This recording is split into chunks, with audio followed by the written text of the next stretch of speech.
albums. And Nunya, I know you got something to say about this next guy I'm about to bring up right now. You know what I'm saying? I know. If I could just find that shit.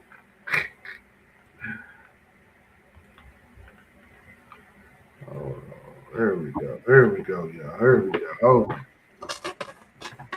Juvie.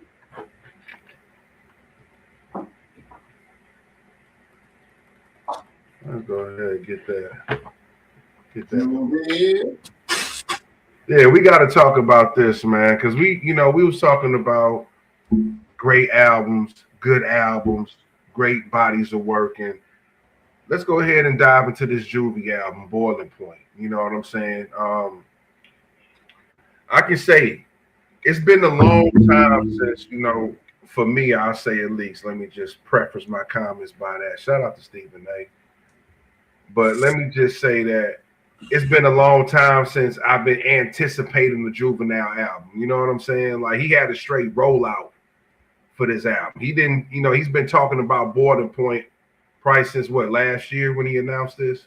Yeah. So he took his time with that. And, he was giving us the videos where he was kind of rapping a verse, off the song and shit. Niggas like, what the fuck?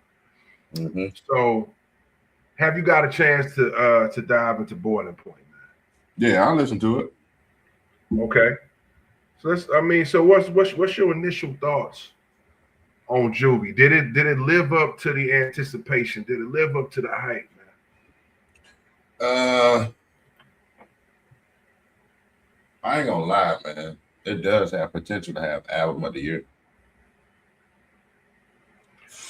You had me a little nervous. I ain't gonna lie. He was like, hold up. I don't know, man. You had me a little nervous for a second, but go ahead.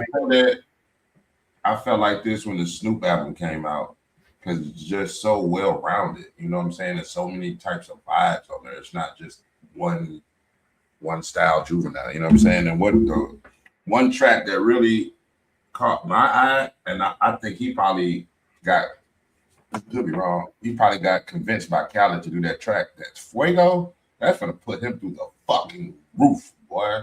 Like, that shit finna be playing at every Spanish club out there, bro. Yeah. Bruh. I heard that shit. I'm like, yeah, niggas gonna play that. Oh, God. I can just see it now, dog. Like, that Fuego finna put him on the fucking map. But he had some shit, man. That drop the location is stupid. But drop the location, that shit's stupid. Only thing my drawback is Wayne and Turk should have been in there. That's all I'm gonna say, man. That's the only drawback I got. Wayne and Turk should have been on there somehow, somewhere. But the songs with BG nice. Birdman getting his little written verses in. That shit hard. And shit, the samples they used was crazy too. Some of them old school samples. They used one of that Pimp C and Project Pat had used that for Cause I'm a Player, but Juvenile did and used it too. So yeah, bro, he got a lot of different vibes on her grown music type shit, art shit. You know what I'm saying? He ain't go to no young nigga swag. He went to like what he's about. You know what I'm saying? Or what he on. So that's why I like it. Yo, yeah, I'm fucking with this album, bro. Just like you were saying, man. To me, it gives. To me, this is what the game needs. This right here, to me, is what gives the game that balance. You know what I'm saying? Because you got so much music that's so much heavy on this. This is some music that you can dance to. Mm-hmm. Like you said, he has the Fuego, and also another one I think that's gonna get out of here too. I see a lot of people fucking with that type of vibe. Is that one more round type shit? That's like that Shabuzi type tipsy. Yeah. You know what I'm saying? That shit. I think once they package that up and get a video, some visuals, that's gonna shoot out of here too. You know what I'm saying? So I think this was a smart, calculated album. He's tapping into different markets. Like he's tapping into different markets for sure. The Spanish market and the like you said, the black country market or whatever, however you want to call that or whatever. But he's getting into different markets versus when I heard Juvenile, I think of 400 Degrees. You know what I'm saying? So I think this right here was like, I don't want to say a part 2 to 400 Degrees, but it's like a chapter, because this ain't the first time he's ever tapped into having some Hispanic vibes on his album. Remember that 400 Degrees had that one little song, I forgot the name of it, but it had a Hispanic vibe to it, you know what I'm saying? So what was that? I can't remember the name of the song, bro, but Juvie know what he doing, especially being from New Orleans, dog. You hear all that type of music. You know what I'm saying? So that's why I come so effortless for him to do it.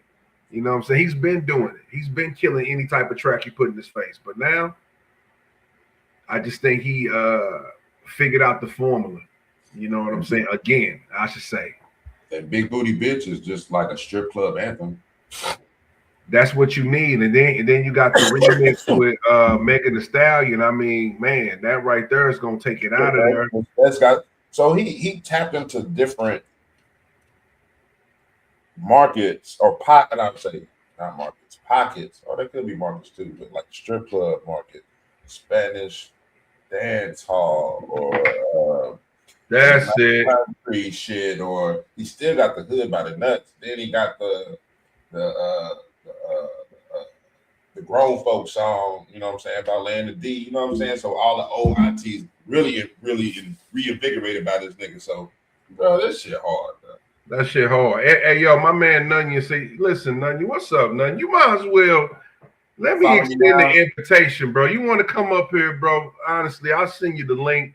You can just slide. You can just go ahead and spit your game and talk your shit, man. We used to do it coming to the stage where we invite the guests to come through. You know what I mean? Because this man is full of knowledge. Follow Me Now was the song I was talking about. Is on the 400 Degrees. Yeah. You know what I'm saying? They already had that Hispanic vibe to it. So this is nothing different. You know what I'm saying? But he tapped in. Any who's that? DJ Khaled's on that track too? Yeah, that's what I said. I think Khaled. That's gonna take it out of there. Like, yo, this is out of here. You know how he talk. Yo, this is out of here, man. You drop this. Be the best. Man, be smart. Yeah. Be smart. You loyal. You're capable. The potential. I can see Khaled giving him some kind of spiel because I can see Juvie like, what the fuck is this? Just off first hearing it. Or I could be wrong. The nigga could have been rocking with it and they could have just. But I see that being one of those tracks that he kind of like, man, what am I getting myself into?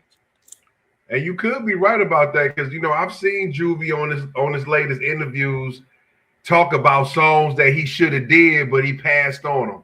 When he was talking about that song that Manny Fresh gave T.I. Drop back. Yeah, you know what I'm saying? Down low. Exactly. You know what I'm saying? He passed up on that song, and you saw what that did for Tip. That shit went out of there. You know what I'm saying? So it might take somebody like a Khaled to be like, hey, bro, this that one. Trust me. You know, like Pharrell and Nori when he told him to do that what, you know what I mean? Hell yeah. And just recently with Max B and French Montana. French Montana had to beg Max B to get on that. Ever since I left you saw. Yeah. And that shit took him out of there. So yeah, sometimes it take that person to be like, bro, just have some trust in me. And you gonna see what happened. But man, just to get back to the album, bro, I think it's a dope album, man. One of my favorite songs is Fuck Something and Doze Off. I think that's some grown man shit because that's what I want to do in my life. I want to fuck something. I want to doze off after. That's what I'm saying, bro. So it's relatable to a 44-year-old nigga. And it's relatable to anybody because it's still relatable because everybody want to fuck something and doze off. But facts. I just like how he was able to capture that shit in that. And then like you say, he put the sample, he put that yeah. Come on, bro. It's out of there, bro. I love this album, man. Hold on. I'd be remiss if I didn't say this. The song with his son, they need a visual for that, bro. Is out of there. That almost sounds like a Dr. Dre-ish beat to me, bro. When I first heard that beat, I'm like, God damn. Like Jay-Z could have spit on that beat, man. Straight up. Like that beat is, I don't know who did that. I doubt Manny Fresh did that. Let me check it out. Cause that beat is stupid, bro. But you know, one thing I'm glad you said that because I believe how they promoted this album last year that this was going to be a strictly Manny Fresh album. Did you hear that as well? Manny Fresh was producing all the tracks for this album. Yeah, okay. Well, that was I believe I heard that last year that this was going to be a fully produced Manny album, but or maybe not, because I did see that Swiss Beats gave him a track on here as well. So yeah, oh my gosh, it's just great news popping, man. What's going on? Hey, yo, None, you tap on in, bro. I'm gonna bring you on in. Come on through, bro. Let's chop it up, man. But hey, y'all, if you guys want to listen to some great motherfucking music, man, right now, this is the year of the grown shit. Yeah. T.I. came with some grown shit. He got every grown motherfucker back dancing. That's what I want to see. I want people back up on their feet dancing. Let's stop the grilling, shoulder shrugs, and mean mugs. Let's get back to the middle of the motherfucking flow, baby. Hey, that was sinister on the track because I knew I'm not saying Manny Fresh couldn't make that, but I knew Manny Fresh didn't make that. What track was that? You talking about the song with the sun? Yes. Okay, so let's let's go ahead and tap into this because you know, hey, I'm thinking everybody was probably thinking, yo, T.I. and Damani might be the best father-son combination, but man, you got Young Juve. You got Young Juve that just brings a total different perspective. Man, listen, bro. I fuck with Young Juve. I've been fucking with Young Juvenile for a minute. You know what I'm saying? We talked about on the podcast that I think it was him, Soulja Slim, or Lil Soulja Slim, and somebody else. They had one of BG sons was supposed to make a little group and shit, like kind of like a new Hot Boys. I think we talked about that maybe like a year ago or so. Yeah. We definitely talked about that for sure.